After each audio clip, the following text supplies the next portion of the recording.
Enseignement pour le nouvel âge d'or. L'étude efficace. Sheila.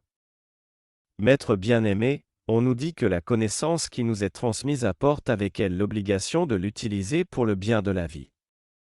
Veux-tu nous dire comment nous pouvons le mieux assimiler la vérité dans le cadre des instructions qui nous sont imparties par les maîtres? Gourou. Sheila béni, le vieil adage où l'ignorance est heureuse, il serait fou d'être sage, renferme une bonne part de vérité. L'individu qui n'a pas eu l'occasion de recevoir l'aide et les directives des maîtres ascensionnés n'est pas aussi responsable devant la loi cosmique pour ses œuvres manifestées que celui auquel ont été confiés le temps, l'énergie, la pensée et les instructions d'être dont chaque souffle n'a pas de prix parce qu'il peut et doit être utilisé dans le seul but de poursuivre le plan divin. Il ne suffit pas de lire les paroles du maître, ni d'amasser les connaissances intellectuelles de faits spirituels.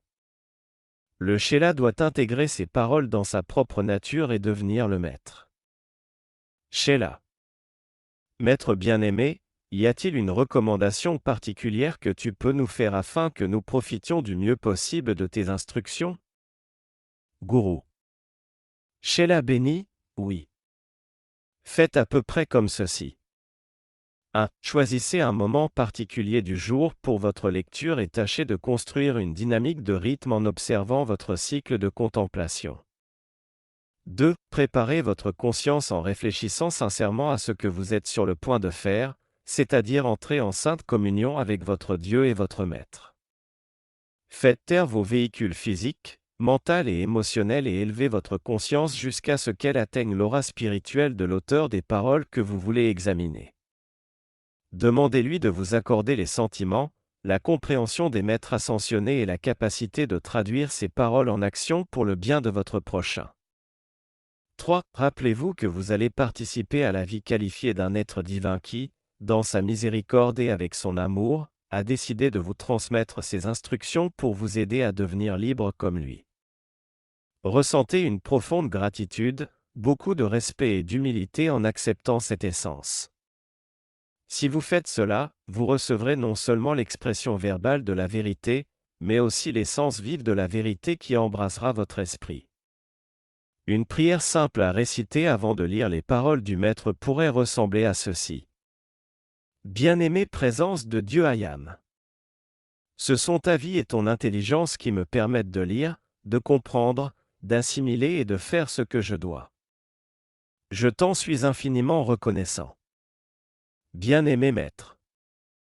Adressez-vous au Maître dont vous allez lire et méditer les paroles, je te demande ton sentiment et ta capacité pour utiliser cet enseignement à la gloire de Dieu et au réconfort de l'humanité. 4. Ne lisez pas trop vite. Souvenez-vous que la gloutonnerie ne s'applique pas seulement à la chair, mais aussi à l'esprit. Bien des gens civilisés qui reculent devant la voracité du sauvage ou de la bête seraient bien étonnés de voir leur propre corps mental dévorer la connaissance.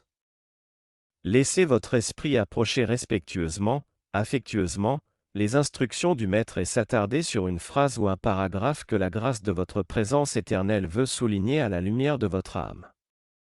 Ce n'est pas la somme de ce que vous lisez ou savez, mais ce que vous êtes qui représente la mesure de votre capacité d'assimilation spirituelle.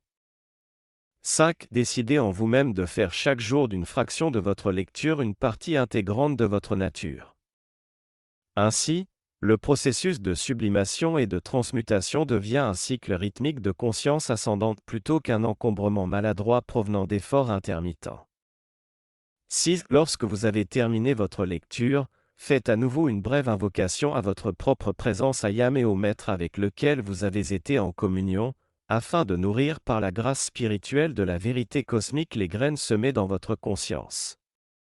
Demandez que les idées qui vous ont été confiées deviennent des fleurs manifestant l'expression parfaite dans votre monde et dans celui de votre prochain. Bien-aimée présence de Dieu, Ayam. Inonde ma conscience de ta grâce. Nourris les graines semées par le Maître.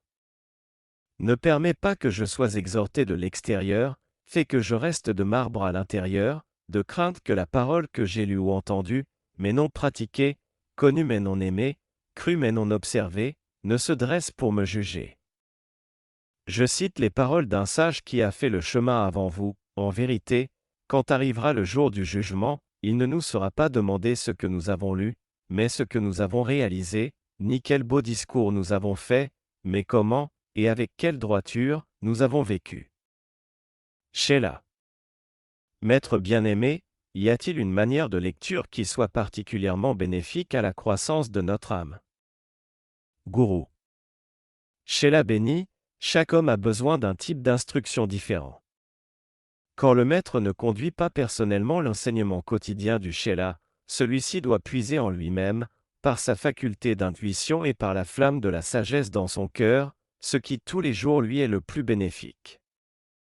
Lorsqu'un Sheila est particulièrement attiré par un maître, il peut construire avec lui une dynamique de relation spirituelle par l'observation de l'exercice mentionné ci-dessus, puis en lisant les paroles écrites par ce maître.